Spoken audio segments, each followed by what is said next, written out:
Hey, everybody, and welcome to Cup of Joe, a monthly series aimed at brokers, consultants, and employers, where we look to navigate the complex world of employer-sponsored healthcare.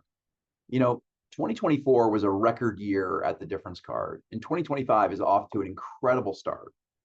This means Q4 is busy. And Q4 is a lot like the 12 days of Christmas. It's a nonstop flurry of quotes, enrollments, and client meetings, and the calendar often feels like it's on turbo mode.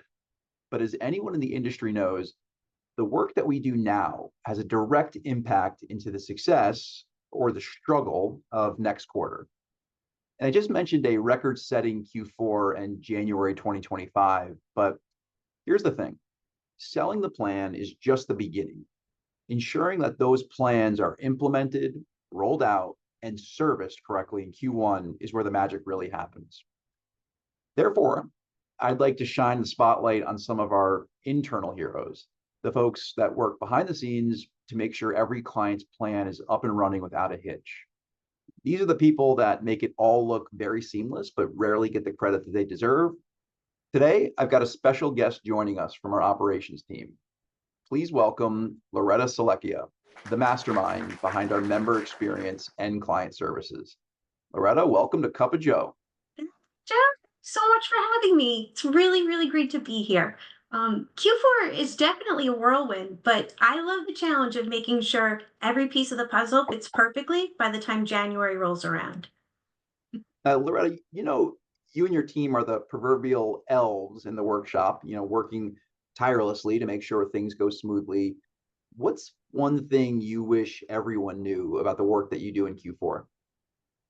I think people don't always realize just how much goes into ensuring accuracy. From double checking censuses, plan designs, and testing systems, we're doing a lot of behind the scenes work to make sure the transition to Q1 is smooth for our clients. And it's tedious work, but it's well worth it to ensure our clients and members get off on the right foot in the new year. Now, you mentioned, tedious work because I know it is.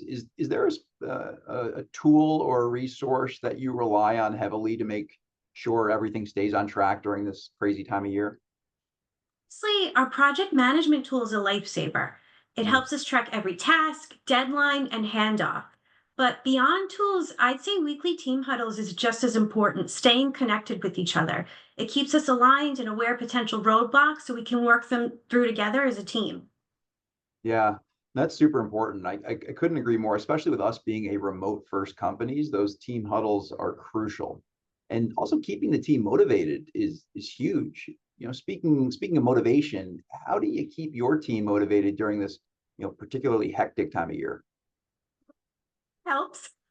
But seriously, we take a moment to celebrate the wins, the big wins and the small wins. When we check off a major milestone, we acknowledge it. Whether it's a quick shout out in a meeting or a surprise delivery of holiday treats, recognition and celebration goes a long way. You're speaking our language, Loretta. Coffee definitely helps.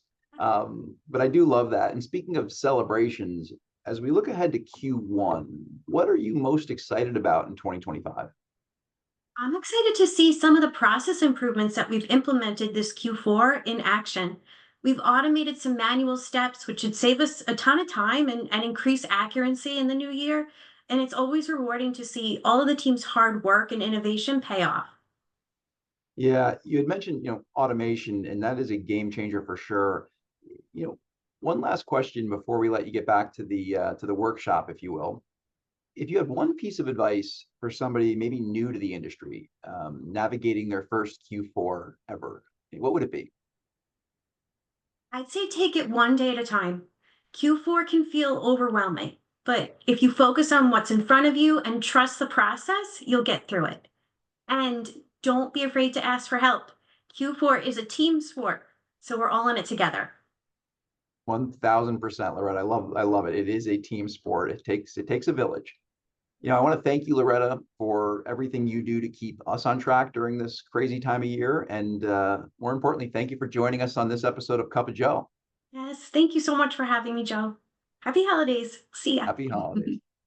Before we wrap, let's look ahead to 2025. And I'd like to make a prediction if you'll humor me. I believe in 2025, we will see even more emphasis on reducing employee out-of-pocket costs. You know, one challenge with the current state of our healthcare structure is that the number one cause of bankruptcy in this country is medical debt. And the scariest part of that statistic is that the vast majority of those bankruptcies are employees and people with health insurance. The trend over the last decade or so has been high deductible health plans, raise deductibles, raise copays, and try to turn employees into consumers of healthcare. The problem with that idea is employees are rarely equipped with the tools necessary to be an actual consumer of healthcare due to a complete lack of transparency. And I believe we'll see more and more organizations looking for creative ways to reduce employee out of pocket costs so as not to bankrupt their employees, and also provide more in the way of objective quality and cost measurements for the providers and facilities their employees are seeking care from. You know, that's it for today's episode.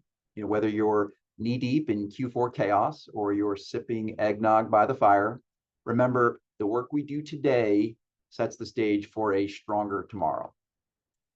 Thanks for joining me all year long on Cup of Joe and putting up with our amazing seasonal analogies and metaphors. We wish you all a very happy and healthy holiday season and an incredible 2025. Thanks, everybody.